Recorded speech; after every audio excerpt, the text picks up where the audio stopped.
రోహిణి ప్రస్తుతం బుల్లితెర, ఓటీటీ, వెండితెర అన్న తేడా లేకుండా అన్ని ప్లాట్ఫామ్లలో నవ్విస్తోంది. బుల్లితెరపై జబర్దస్త్, శ్రీదేవి డ్రామా కంపెనీ అంటూ నవ్విస్తోంది.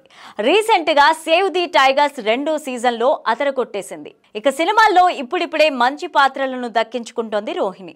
లేడీ కమెడియన్లు లేని లోటుని రోహిణి భర్తీ చేస్తోంది. అసలే మన ఇండస్ట్రీలో ఇప్పుడు లేడీ కమెడియన్లు కొరత ఉంది. దాన్ని రోహిణి బాగానే యూజ్ చేసుకుంటోంది.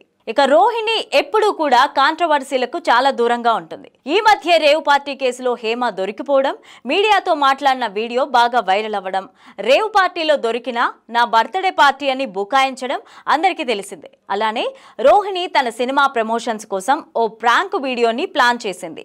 అది ప్రమోషనల్ స్టంట్ అని చూస్తే అర్థమైపోతుంది. అయితే దాని మీద కూడా యూట్యూబ్లో పంచాయతీ పెట్టేశారు. ఓ సీనియర్ జర్నలిస్ట్ అని చెప్పుకునే వ్యక్తి యూట్యూబ్ ఛానళ్లలో పిచ్చి పిచ్చిగా రాసేశాడట. రేవ్ పార్టీకి వెళ్లే ఉంటుందని, నిప్పులేనిదే పొగరాదు కదా అని తన గురించి ఇష్టం వచ్చినట్లుగా రాశాడట. తనకు తాగుడు అలవాటు లేదని, ఇలా పూర్తి విషయాలు తెలుసుకోకుండా ఇష్టం వచ్చినట్టుగా రాయొద్దని వార్నింగ్ ఇచ్చిందట. తన సర్జరీ గురించి మాట్లాడాడు అని, లావుగా ఉన్నానని పెళ్లి చేసుకునే ఉద్దేశం లేదని అంటున్నాడంటూ మండిపడ్డారు రోహిణి. లావుగా ఉంటే పెళ్లి చేసుకోవద్దా? లావుగా ఉంటే పెళ్లి కాదా?